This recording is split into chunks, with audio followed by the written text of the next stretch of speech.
बिस्मिल्लाहिर्रहमानिर्रहीम। अस्सलामुअलैकुम। उम्मीद करती हूँ आप सब खैर खैरियत से होंगे।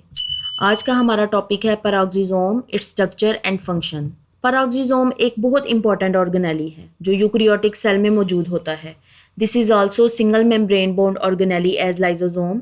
इसको हम पेरोक्सिसोम क्यों कहते हैं? इस ऑर्गेनेली के अंदर एक हार्मफुल केमिकल की कन्वेयन होती है जिसे हम हाइड्रोजन पेरोक्साइड कहते हैं। इस हाइड्रोजन पेरोक्साइड की कन्वेयन की बेस पे इसको पेरोक्सिसोम का नाम दिया गया। हाइड्रोजन पेरोक्साइड एक हार्मफुल केमिकल है जो सेल को डैमेज करता है। सेल में मौजूद organelles like DNA, lipid, proteins, इन सबको डैमेज कर सकता है। इस हार्मफुल केमिकल के डैमेजिंग इफेक्ट को ख़त्म करने का काम पेरोक्सिसोम का होता है। The next one is the structure of peroxisome. इसमें हम इसकी सिमिलैरिटीज़ और डिफरेंसेस को डिस्कस करेंगे। The first one are the similarities. पहली सिमिलैरिटी ये है कि दोनों राउंड शेप होते हैं और इनका साइज अप्रॉक्सीमेटली सेम होता है और ये सिंगल मेम्ब्रेन बॉन्ड ऑर्गेनेलीज होते हैं और दोनों में एंजाइम्स मौजूद होते हैं। The next one are the differences. सबसे पहला डिफरेंस एंजाइम्स का होता है। लाइसोसोम के अंदर एंजाइम्स हाइड्रोलेजेस मौजूद होते हैं जो हाइड्रोलिसिस का फंक्शन परफॉर्म करते हैं, जबकि पेरोक्सिसोम के अंदर ऑक्सीडेजेस एंजाइम्स मौजूद होते हैं जो ऑक्सीजन को यूटिलाइज करके अपना फंक्शन परफॉर्म करते हैं। The next one it's formation. Lysosome की फॉर्मेशन गोल्जी बॉडी से होती है जबकि पेरोक्सिसोम की फॉर्मेशन एंडोप्लाज्मिक रेटिकुलम के थ्रू होती है by the process of fission and fusion. The next difference is about its membrane. Lysosomal membrane जो है वो थिनर होती है as compare to peroxisome membrane. The next one is the synthesis of peroxisome.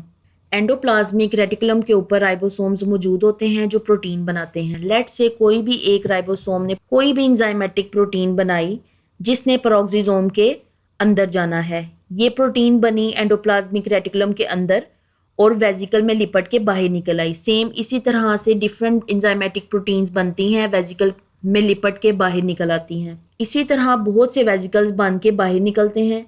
इस vesicles को क्योंकि इनमें peroxisome का फंक्शन परफॉर्म करना होता है तो इस वेजिकल को हम प्री पेरोक्सिसोम का नाम देंगे, यानी ये अभी मेच्योर नहीं है। इसी तरह बहुत से वेजिकल निकलते हैं और आपस में जुड़ना शुरू कर देते हैं, यानी फ्यूज होना शुरू हो जाते हैं। जब दो वेजिकल आपस में जुड़ के एक बड़ा वेजिकल बना दें तो इस प्रोसेस को हम फ्यूजन कहेंगे। Bye the process of fusion, two or more pre-peroxisome vesicles combine to form a large vesicle that have different type of enzymes that perform function of peroxisome। और इस वेजिकल को हम nascent peroxisome और newly formed peroxisome कहेंगे और ये अब fully prepared है to perform the function of peroxisome। और दूसरा तरीका क्या होता है?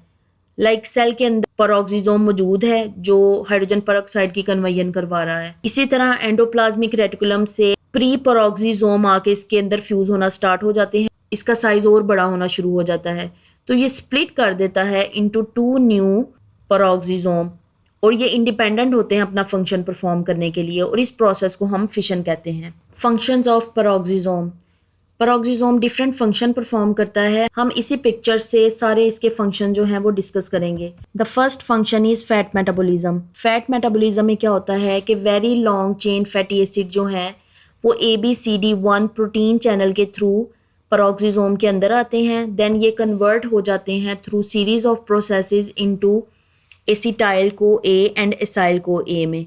Then acetyl co A 2 carbon molecule है। द कन्वेयन of very long chain fatty acid into acetyl co A, इसको हम बीटा ऑक्सीडेशन प्रोसेस कहते हैं और इस प्रोसेस में हाइड्रोजन पेरोक्साइड की प्रोडक्शन होती है। पेरोक्सिसोम के अंदर ही हाइड्रोजन पेरोक्साइड बनती है और ये कन्वर्ट भी हो जाती है इनटू वाटर एंड ऑक्सीजन। वो इंशाल्लाह नेक्स्ट हम डिस्कस करते हैं। अब एसिटाइल को A जो है वो प्रोटीन चैनल के थ्रू सेल से बाहर माइटोकॉन्ड्रिया के पास चला जाएगा और वहां पे ये एंटर हो जाएगा क्रेब्स साइकिल में और एनर्जी प्रोड्यूस करेगा। Next branched chain fatty acid alpha oxidation के थ्रू कन्वर्ट हो जाएंगे very long chain fatty acid में और इसी तरीके से ये कन्वर्ट हो जाएंगे देन एसिटाइल को A में और एसाइल को A में और एसिटाइल को A जो है वो माइटोकॉन्ड्रिया के पास जाएगा और क्रेब्स साइकिल के थ्रू एनर्जी प्रोड्यूस करेगा। एसाइल को A जो है वो सीरीज ऑफ प्रोसेसेस करके very long chain fatty acid में कन्वर्ट होता रहता है जब तक कि पूरे का पूरा एसाइल को A जो है वो एसिटाइल को A में कन्वर्ट होके माइटोकॉन्ड्रिया देन क्रेब्स साइकिल में एनर्जी प्रोड्यूस ना कर दे। The next function is biosynthetic functions. ये सिंथेसिस का भी फंक्शन परफॉर्म करते हैं, लाइक कोलेस्ट्रोल, माइलिन। माइलिन एक फॉस्फोलिपिड है जो नर्व सेल में प्रेजेंट होती है। यहाँ पे हम देखते हैं, आपने देखा होगा कि very long chain fatty acid beta oxidation के थ्रू जो है वो एसिटाइल को ए में कन्वर्ट हो जाते हैं। एसिटाइल को ए जो है देन कन्वर्ट हो जाती है कोलेस्ट्रॉल में, और कोलेस्ट्रॉल जो है वो बनाते हैं बाइल एसिड, सेल मेम्ब्रेन और स्टीरॉयड हार्मोन्स। और अगर हम एसाइल को ए को देखें तो इसके साथ आके एक और मॉलिक्यूल अटैच हो जाता है जिसको हम DHAP कहते हैं, डेट इज डाईहाइड्रा एसीटेट फॉस्फेट। जब ग्लिसरॉल जो है डाईहाइड्रो एसीटेट फॉस्फेट में कन्वर्ट हो जाता है ग्लाइकोलिसिस के प्रोसेस में, जब DHAP जो है वो एसाइल को ए के साथ आके अटैच हो जाता है तो स्पेशल टाइप ऑफ फॉस्फोलिपिड्स बनते हैं। ये फॉस्फोलिपिड जो हैं वो प्लाज्मेलोजिन में कन्वर्ट हो जाते हैं और ये माइलिन शीट बना देते हैं। माइलिन शीट आपको पता होगा नर्व सेल के ऊपर जो है वो प्रेजेंट होती है, और ये जिससे nerve cell best function perform करते हैं। The next one is ethanol metabolism. Ethanol जो है वो एक डेंजरस मॉलिक्यूल है। ये कन्वर्ट हो जाता है एसिटल्डिहाइड में in the presence of catalase enzyme, और यहाँ पे हाइड्रोजन पेरोक्साइड जो है वो यूज होती है और कन्वर्ट हो जाती है वाटर और oxygen. The next one is bile acid activation. Bile acid activation में क्या होता है कि ये स्मूथ एंडोप्लाज्मिक रेटिकुलम की तरफ से आती है और बाइल एसिड जो है वो कन्वर्ट हो जाता है पेरोक्सिसोम के अंदर आके, और ये एक्टिव हो जाता है ताकि डाइजेशन का फंक्शन परफॉर्म कर सके। The next one is hydrogen peroxide breakdown. Hydrogen peroxide जो है वो कैटालेज एंजाइम की प्रेजेंस में कन्वर्ट हो जाती है वाटर और ऑक्सीजन में। आपको याद होगा कि माइटोकॉन्ड्रिया में मैंने आपको बताया था कि इलेक्ट्रॉन ट्रांसपोर्ट चेन का प्रोसेस हो रहा होता है और वहाँ पे भी हाइड्रोजन पेरोक्साइड जो है वो बनते हैं, और हाइड्रोजन पेरोक्साइड पेरोक्सिसोम में आएंगे और पेरोक्सिसोम इसकी ब्रेकडाउन करके इनटू वाटर एंड ऑक्सीजन में इनको कन्वर्ट कर देगा। आज हमने सबसे पहले देखा कि पेरोक्सिसोम होते क्या हैं।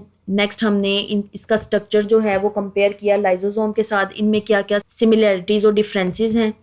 उसके बाद हमने इसकी सिंथेसिस देखी कि पेरोक्सिसोम दो तरीकों से बनते हैं, by the process of fusion and by the process of fission. Next हमने इनके फंक्शंस को देखा, that is fat metabolism, biosynthetic functions, ethanol metabolism, bile acid activation and hydrogen peroxide breakdown. That's all about today's topic. Thank you so much.